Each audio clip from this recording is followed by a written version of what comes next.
আজ আমরা একটা দারুণ বইয়ের পর্যালোচনা নিয়ে কথা বলবো, ক্রিস হোগানের এভরিডে মিলিয়নার্স।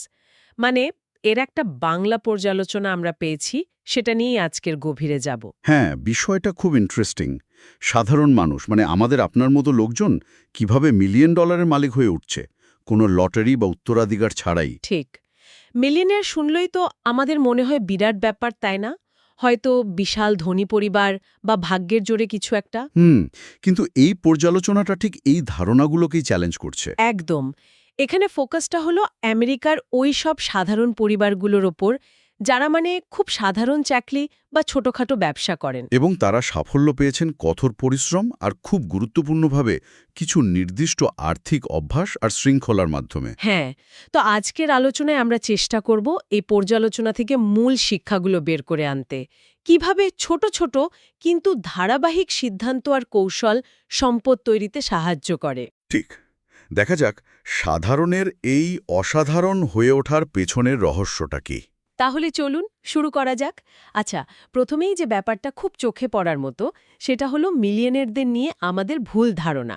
হ্যাঁ, মানে পর্যালোচনা বলছে বেশিরভাগ মিলিয়নের কিন্তু আহামরে কোনো পেশার না। শিক্ষক, ইঞ্জিনিয়ার, সাধারণ ম্যানেজার এরকম। সেটাই, মানে তারা কেউ বিশাল কোম্পানির সিইও বা খুব নামকরা কেউ নন। এটা শোনার পর একটু অবাক লাগে, তাই না? ঠিক তাই। আর এখানেই তো মজাটা। এই তথ্যটা জানার পর মানে সম্পদ গড়ার চিন্তাটা আর অসম্ভব কিছু মনে হয় না। হুম। মনে হয় আরে এ তো যে কেউ চেষ্টা করলে পারবে। বিশেষ কোনো সুযোগ বা প্রতিভা নয়। আসল হলো রোজকার জীবনের কিছু নিয়ম মেনে চলা, শৃঙ্খলা। একদম, এটা কিন্তু দারুণ একটা পয়েন্ট। আচ্ছা, এরপরে পর্যালোচনায় আসছে যে আয়ের চেয়ে নাকি অভ্যাস বেশি জরুরি। মানে কত টাকা আয় করছেন, তার থেকেও বড় কথা টাকাটা কিভাবে ব্যবহার করছেন। এটা খুব গুরুত্বপূর্ণ একটা কথা। আমরা তো প্রায়ই দেখি হয়তো আয় বেশ ভালো কিন্তু মাস শেষে টানাটানি। হ্যাঁ, বাহ, প্রচুর ধার দেনা। ঠিক। আবার উল্টো দিকে হয়তো আয় খুব বেশি না, কিন্তু ঠিকমতো গুছিয়ে চলার কারণে দিব্যি সঞ্চয় করছেন, বিনিয়োগ করছেন। এর কারণটা কি? কেন অভ্যাসটা এত গুরুত্বপূর্ণ? কারণ দেখুন, অভ্যাসই ঠিক করে দেয় আপনার টাকা কোথায় যাচ্ছে। আপনি কি আয়ের আগে সঞ্চয়টা সরিয়ে রাখছেন, নাকি যা থাকছে তা থেকে জমানোর চেষ্টা করছেন? ওহ, বাজেট করছেন কিনা, কোথায় অপ্রয়োজনীয় খরচ হচ্ছে সেটা খেয়াল রাখছেন কিনা, এই ছোট ছোট অভ্যাসগুলোই দীর্ঘমেয়াদে বিরাট পার্থক্য গড়ে তোলে। অল্প আয়কেও সম্পদে পরিণত করতে পারে। হুম, যেমন ভালো স্বাস্থ্য, তাই না? রোজ অল্প অল্প ব্যায়াম বা ঠিকঠাক খাবার খাওয়া। একদম ওই রকম। কনসিস্টেন্সিটাই আসল। আচ্ছা, এই পর্যালোচনায় ঋণকে কিভাবে দেখা হয়েছে? মনে হচ্ছে যে না, এটাকে একটা বড় বাধা হিসেবে দেখানো হচ্ছে। হ্যাঁ, শুধু বাধা না, প্রায় শত্রুই বলা চলে। বিশেষ করে এই কনজিউমার ডেব্ট বা অপ্রয়োজনীয় ঋণ। যেমন ক্রেডিট কার্ডের বিল জমিয়ে রাখা বা হয়তো গাড়ি কেনার জন্য বড় লোন, যেটা ঠিক প্রয়োজন ছিল না। ঠিক, এই ধরনের ঋণ, বিশেষ করে যেগুলো সুদ অনেক বেশি, সেগুলো আপনার সম্পদ জমানোর ক্ষমতাকে একেবারে শেষ করে দেয়। কিভাবে? দেখুন, আপনি যে টাকাটা বিনিয়োগ করে বাড়াতে পারতেন সেই টাকাটা চলে যাচ্ছে সুদে। মানে আপনি আপনার ভবিষ্যতের আয়টা বর্তমানের ভোগ বা অপ্রয়োজনীয় জিনিসের জন্য খরচ করে ফেলছেন। তার মানে যে টাকাটা আপনার জন্য কাজ করতে পারত, সেটা অন্যের লাভ বাড়াচ্ছে। এক্স্যাক্টলি। পর্যালোচনাতে হয়তো সব ঋণকে খারাপ বলা হয়নি। যেমন ধরুন, বাড়ি কেনার জন্য মর্টগেজ বা ব্যবসা বাড়ানোর জন্য সুচিন্তিত ঋণ, সেগুলোর যুক্তি থাকতে পারে। হুম। কিন্তু নিছক শখ মেটাতে বা জীবনযাত্রার মান ধরে রাখতে ঋণ করাকে প্রায় আর্থিক আত্মহত্যার শামিল বলা হয়েছে। ঋণমুক্ত থাকতে পারাটা একটা বিরাট মানসিক শান্তিও বটে। ঠিক। আচ্ছা, তাহলে ঋণ এড়ালাম, ভালো অভ্যাস তৈরি করলাম। এরপরের ধাপ নিশ্চয়ই সঞ্চয় আর বিনিয়োগ। অবশ্যই, এটাই তো আসল ইঞ্জিন। পর্যালোচনা অনুযায়ী প্রায় সব এভরিডে মিলেনিয়ারের কমন ফ্যাক্টর হলো এটা: নিয়মিত সঞ্চয় এবং সেই টাকাটা বুদ্ধি করে বিনিয়োগ করা। নিয়মিত মানে কতটা নিয়মিত, আর কতটা সঞ্চয়? তারা হয়তো আয়ের 10%, 15% বা তারও বেশি প্রতি মাসে নিয়ম করে সরিয়ে রাখতেন, মাসের শুরুতে বেতন পাওয়ার পরে। আগে সঞ্চয়, তারপর খরচ। হ্যাঁ, আর শুধু জমালেই তো হবে না, টাকাটাকে কাজে লাগাতে হবে, মানে বিনিয়োগ করতে হবে। আর এখানেই আসে সেই ম্যাজিক ফর্মুলা, চক্রবৃদ্ধি সুদ বা কম্পাউন্ডিং। এই কম্পাউন্ডিং বা চক্রবৃদ্ধি সুদ, এটা নিয়ে অনেকেরই একটু ধোঁয়াশা আছে। যদি একটু সহজ করে বলেন। নিশ্চয়ই। ধরুন আপনি ১,০০০ টাকা বিনিয়োগ করলেন আর বছরে 10% লাভ পেলেন, মানে ১০০ টাকা। আচ্ছা। পরের বছর আপনার আসল কিন্তু আর ১,০০০ টাকা রইল না, হয়ে গেল ১১০০ টাকা। এবার আপনি লাভ পাবেন এই ১১০০ টাকার ওপর, মানে ১১০ টাকা। ও আচ্ছা আচ্ছা, মানে লাভের ওপরেও লাভ হচ্ছে। ঠিক। আর এই ব্যাপারটা যখন বছরের পর বছর ধরে চলে, মানে ১০ বছর, ২০ বছর, ৩০ বছর, তখন এর প্রভাবটা অনেক হয়ে দাঁড়ায়। অল্প অল্প করে জমানো টাকাও দেখতে দেখতে অনেক বড় হয়ে যায়। তার মানে সময় দিতে হবে। একদম। পর্যালোচনায় এটাই বারবার বলা হয়েছে, মিলিয়েনিয়াররা কেউ রাতারাতি হননি। তারা এই ধৈর্যের খেলাটা জানতেন। এটা ম্যারাথন, স্প্রিন্ট নয়। তাহলে ধৈর্য আর দীর্ঘমেয়াদী পরিকল্পনা এই দুটো খুব জরুরি। তার মানে যারা খুব দ্রুত ধনী হতে চায় তাদের জন্য এই পথটা ঠিক না? একেবারেই না। পর্যালোচনা অনুযায়ী যারা ওই গেট রিচ কুইক টাইপের স্কিমের পেছনে ছোটে, তারা বেশিরভাগ সময়ই ঠকে যায় বা ভুল সিদ্ধান্ত নেয়। হুম। এই সাধারণ মিলিয়েনিয়াররা কিন্তু ওই পথে হাঁটেননি। তারা জানতেন সম্পদ তৈরি করতে সময় লাগে, শ্রম লাগে। এখানেই আসে আরেকটা জরুরি বিষয়, বিলম্বিত পরিতৃপ্তি। ডিলেড গ্র্যাটিফিকেশন, ওই শব্দটা শুনেছি। এর মানেটা কি এই আলোচনায়? এর মানে হল আজকের ছোটখাটো আনন্দ বা ভোগকে ভবিষ্যতের বড় কোনো লক্ষ্যের জন্য একটু দমিয়ে রাখা। যেমন? যেমন ধরুন, খুব শখ হলো নতুন একটা দামি ফোন কেনার, কিন্তু আপনি ভাবলেন, না, এই টাকাটা এখন খরচ না করে আমার লং টার্ম ইনভেস্টমেন্টে লাগাই। এই যে তাৎক্ষণিক ইচ্ছেটাকে নিয়ন্ত্রণ করা, এটাই বিলম্বিত পরিতৃপ্তি। এটা তো বেশ কঠিন। কঠিন তো বটেই, কিন্তু পর্যালোচনা বলছে এই ক্ষমতাটা প্রায় সব সফল মানুষের মধ্যেই দেখা যায়। তারা আবেগের বশে হুটহাট করে টাকা খরচ করে ফেলেন না। হ্যাঁ, একটা প্ল্যান মাফিক চলেন। হ্যাঁ, আজকের ছোট ছোট ত্যাগগুলো ভবিষ্যতের আর্থিক স্বাধীনতার জন্য করেন। এটা আসলে একটা মানসিক যুদ্ধ জেতার মতো। এই যে প্ল্যান বা অভ্যাসের কথা বলছেন, এখানে কি ক্রমাগত শেখার কোনো ভূমিকা আছে? মানে শুধু টাকা জমালেই হবে নাকি আরও কিছু জানতে হবে? অবশ্যই। পর্যালোচনায় শেখা আর শৃঙ্খলা, এই দুটো বিষয়ের উপর সাংঘাতিক জোর দেওয়া হয়েছে। এরা শুধু টাকা জমাননি, নিজেদের জ্ঞান বাড়ানোর পেছনেও সময় দিয়েছেন। কিভাবে? বই পড়ে? হ্যাঁ, বই পড়ে, হয়তো কোনো সেমিনারে গিয়ে বা অভিজ্ঞ কারো পরামর্শ নিয়ে। ক্রমাগত শেখাটা আপনাকে ভালো সিদ্ধান্ত নিতে সাহায্য করে।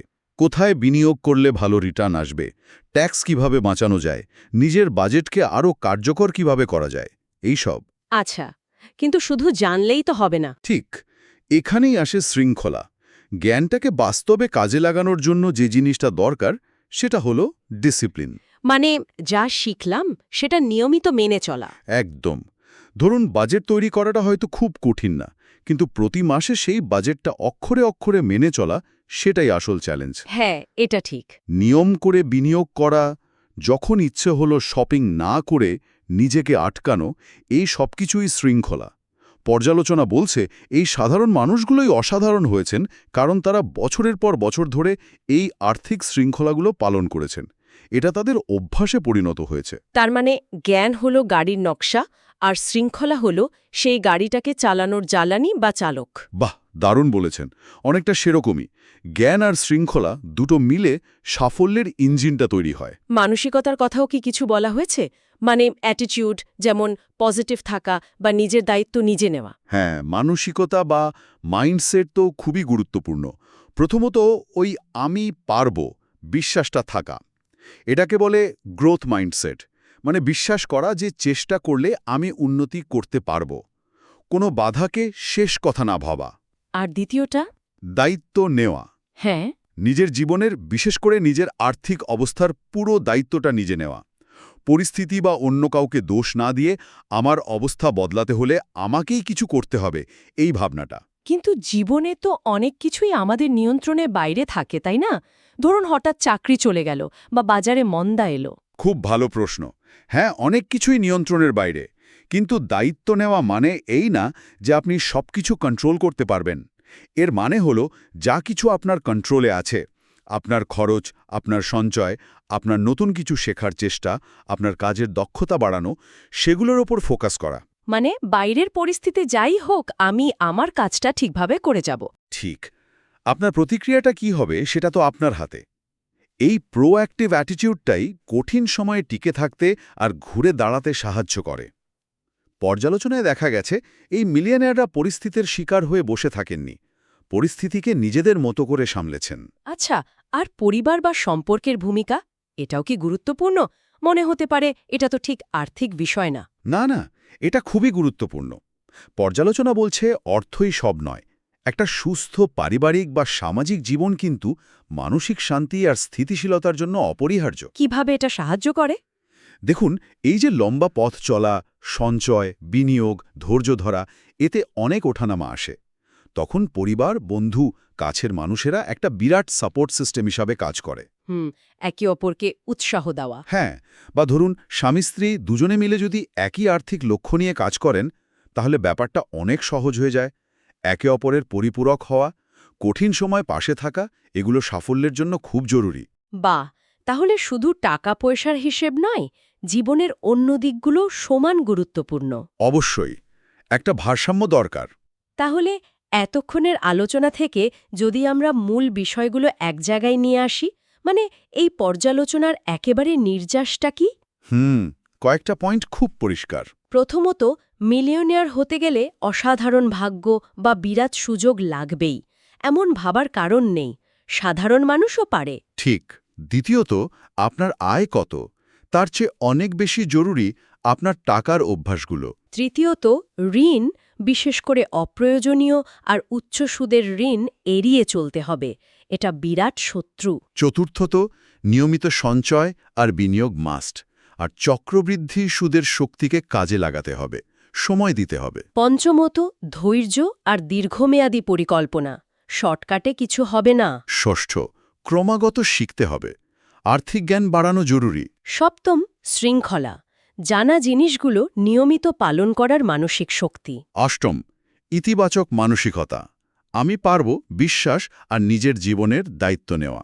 নবম, পরিবার ও ভালো সম্পর্কের ভূমিকাও কিন্তু কম নয়, সাপোর্ট সিস্টেম। আর দশম এবং সম্ভবত সবচেয়ে গুরুত্বপূর্ণ, আপনার আর্থিক ভবিষ্যতের কারিগর আপনি নিজেই। দারুণ। তাহলে এই সব কিছুর মানেটা কি দাঁড়ালো, মানে বটম লাইনটা কি? বটম লাইন হল, আর্থিক স্বাধীনতা বা মিলিয়নিয়ার হওয়াটা আসলে কোনো জাদু বা রহস্য নয়। এটা বেশিরভাগ ক্ষেত্রেই সাধারণ মানুষের বহু বছর ধরে নেওয়া ছোট ছোট কিন্তু ধারাবাহিক, সুচিন্তিত এবং শৃঙ্খলাবদ্ধ সিদ্ধান্তের যোগফল। খুব সুন্দরভাবে বললেন। এটা কিন্তু বেশ আশার কথা শোনায়। হ্যাঁ, তবে এখানেই একটা প্রশ্ন চলে আসে। যেহেতু পুরো ব্যাপারটাতেই ধারাবাহিক অভ্যাস আর শৃঙ্খলার উপর এত জোর দেওয়া হচ্ছে, আমরা তো অনেক সময় বড় বড় পরিবর্তনের কথা ভাবি, তাই না? কিন্তু এই আলোচনা নিরিখে যদি ভাবি, এমন একটা খুব ছোট, অতি সাধারণ আর্থিক অভ্যাস কি হতে পারে যা আজকেই, মানে এই মুহূর্তে থেকেই শুরু করা যায়, যেটা হয়তো দেখতে খুব সামান্য লাগবে, কিন্তু বছরের পর বছর ধরে করলে সত্যি একটা বড় পার্থক্য গড়ে দিতে পারে। যেমন ধরুন, প্রতিদিন ঘুমোতে যাওয়ার আগে শুধু 2 মিনিট ভাবা যে আজ কোথায় অপ্রয়োজনীয় খরচ করলাম, বা সপ্তাহে একদিন 15 মিনিট সময় বের করে নিজের ব্যাংক স্টেটমেন্টটা দেখা, কিংবা মাসে শুধু একটা আর্টিকেল পড়া, অর্থনীতি বা বিনিয়োগ নিয়ে। একদম ছোট কিছু, কিন্তু রোজ বা নিয়মিত করা। কি মনে হয়, এই ছোট শুরুগুলোই কি আসল জাদুকাঠি হতে পারে? সত্যি তো, এটা নিয়ে ভাবা দরকার। হয়তো বড় লক্ষ্যের শুরুটা এই অতি ছোট পদক্ষেপগুলো দিয়েই হয়। ক্রিস হোগেনের এভরিডে মিলিয়নিয়ার্সের এই পর্যালোচনা আমাদের এটাই শেখালো যে সাফল্যের পথটা হয়তো খুব আটপড়ে, কিন্তু সেটা আমাদের নাগালের মধ্যেই। শুধু দরকার সঠিক জ্ঞান, বিশ্বাস, ধৈর্য আর প্রতিদিনের ওই একঘেয়ে কিন্তু জরুরি শৃঙ্খলা। আজকের এই গভীর আলোচনায় আমাদের সাথে থাকার জন্য ধন্যবাদ।